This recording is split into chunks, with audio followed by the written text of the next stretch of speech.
Good morning, Cadet. I'm Cadet Pauke. Annex to Regulation for the Control Pollution Noxious Liquid Substance in Bulk. Up Appendix 2 Form of Cargo Record Book for Ship Carrying Noxious Liquid Bulk.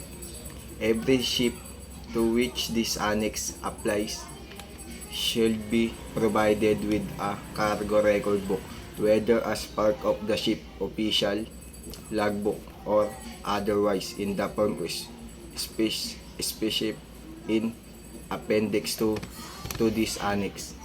After completion of any operation, especially in Appendix 2 to this annex, the operation shall be promptly recorded in the cargo record book. In case of an accidental discharge of a noxious liquid substance, an entry must be made in the cargo record book, signed by the officer or officers in charge at the ship master. The entries must be in English, French or Spanish, and if in an official national language. This will provide the record book must be readily available for inspection and retained for 3 years.